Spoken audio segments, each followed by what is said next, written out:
Hello, namaskar. This is Firstpost and you're watching Vantage with me, Palki Sharma.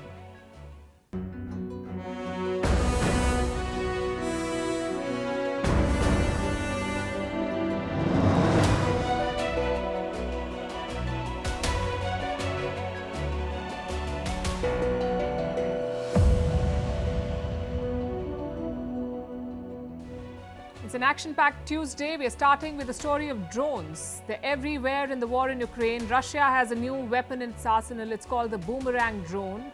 And Moscow is presenting it as a game changer. The Ukrainians too are looking at drones to change the tide of this conflict, and they want cluster bombs from the Americans. We'll talk about what is being used and why these new age weapons are being used in this war. Also why the rest of the world is looking to replenish its drone supplies, its drone stocks. Which are the biggest players? How big is this market? We'll discuss all of that on the show. We're also looking at China. The president has picked his new team. Who are the top 7 men? What is Xi Jinping's core team now? And what is their priority? We'll discuss all of that. Meanwhile, Germany and Poland are at odds. The latest flashpoint is Ukraine. And here's something that you probably already knew, but the United Nations chief has said this now. Gender equality is just 300 years away. Happy Women's Day, we say in advance. We'll talk about all these stories. The headlines first. North Korea's war threat to the US. Kim Jong-un's sister, Kim Yo-jong, says that if America shoots down its test missiles, it will be a declaration of war. The warning comes as US and South Korea scale up their military drills after a record number of missile tests by Pyongyang.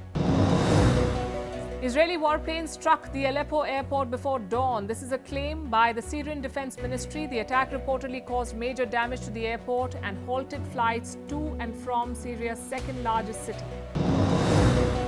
Bankrupt Sri Lanka moves a step closer to securing an IMF bailout. President Ranil Wickremesinghe says China has agreed to restructure its loans finally. China is the island nation's largest bilateral creditor.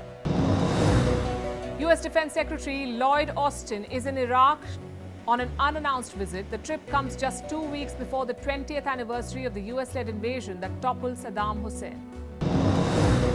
And a big blow to Japan's space agency. Its second attempt to launch the next-generation H-3 rocket fails after liftoff. The spacecraft was forced to self-destruct.